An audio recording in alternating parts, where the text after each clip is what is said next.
holding up a tiny pair of denim overalls. They're so cute. They make me want a baby. Put them away. Chrissy, Jana said, we have to take them back tomorrow. But Chrissy left the overalls on the kitchen table. And that's when Stanley Roper walked in to complain about the noise. Stanley saw the tiny overalls. He saw Jack coming out of the bedroom, yawning. His eyes went wide. Tripper, is there something you haven't told me? Jack, still groggy, didn't notice the baby clothes. I haven't told you a lot of things, Mr. Roper. My life is an enigma. I mean, a little Tripper, a son. Jack laughed, thinking Stanley was making a joke about his height. Oh, yeah, he's a handful.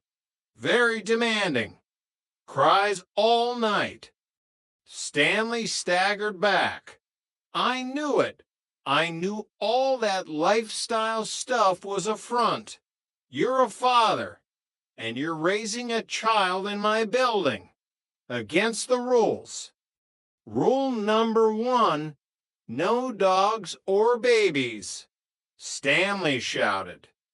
Wait, what? Jack asked, finally seeing the overalls. No, Mr. Roper, that's not mine. Don't lie to me.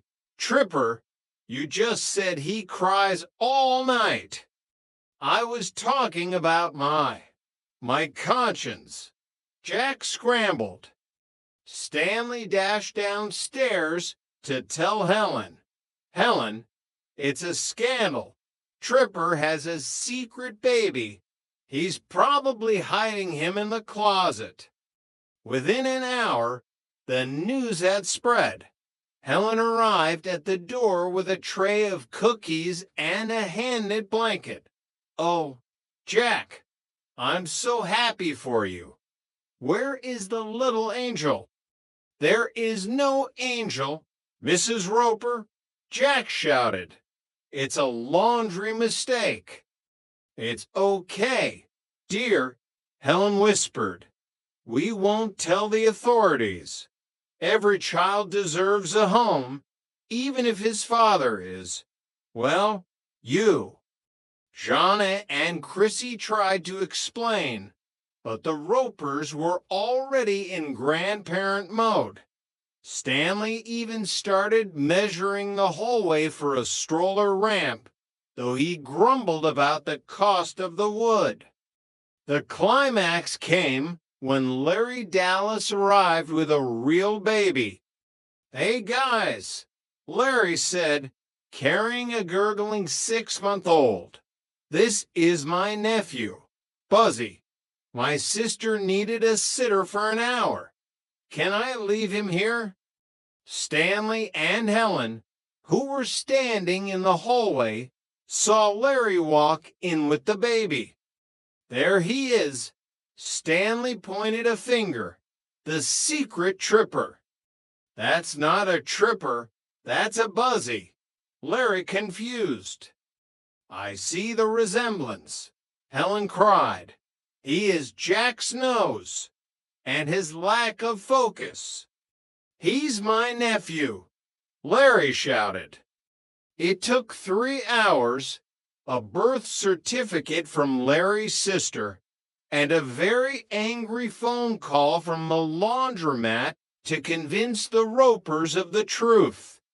As the Ropers left, looking disappointed that they weren't going to be surrogate grandparents, Jack sat on the stairs. I'm exhausted. I feel like I've actually raised a child. One miracle at a time, Jack, Jana smiled. And one bag of laundry at a time, Chrissy added.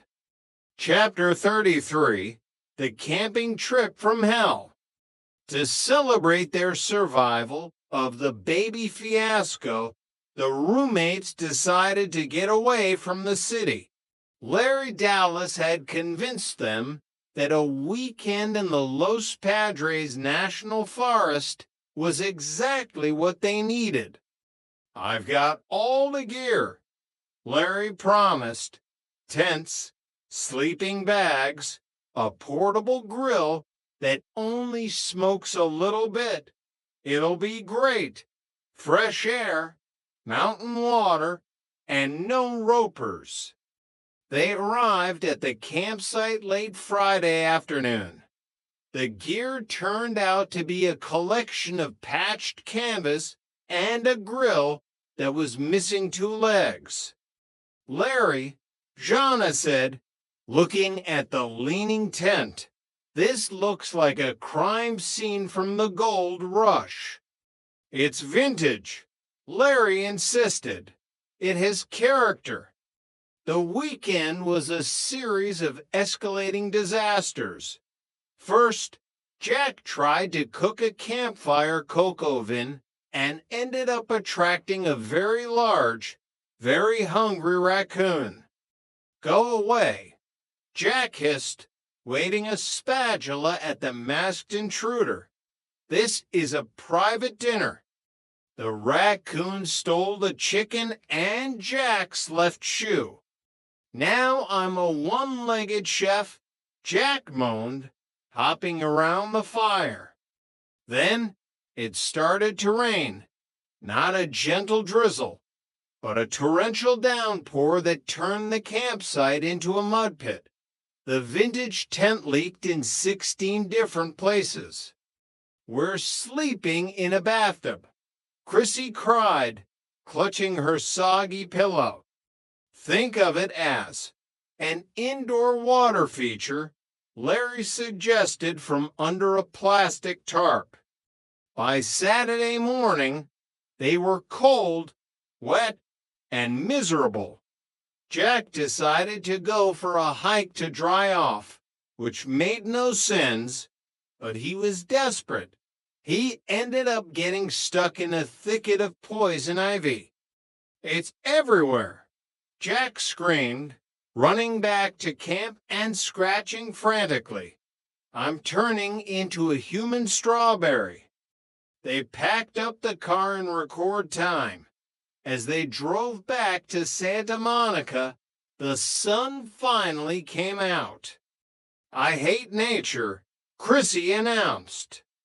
"Me too," Jeanette agreed.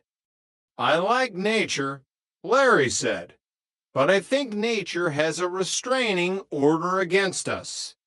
They arrived back at the apartment, muddy and exhausted. Stanley Roper was standing in the courtyard, wearing his bathrobe and holding a newspaper. "You're back early," Stanley noted. "What happened? Nature fight back." "We missed you, Mr. Roper," Jack lied, scratching his arm. "I missed you too," Stanley said, a rare twinkle in his eye. "The building was too quiet. I couldn't find anyone to yell at about the trash." "We're here for you, Stanley," Jack sighed, limping up the stairs. Chapter 34: The Return of Karen. Just as things were settling back into a routine, a familiar face appeared at the door. It was Karen, Stanley's niece. She looked different, more confident, more New York. "Karen," Jack said, his heart doing a little dance, "what are you doing back in Santa Monica?" "I couldn't stay away," she said, stepping into the apartment. "New York was too fast. I missed the beach. And I missed my favorite safe date."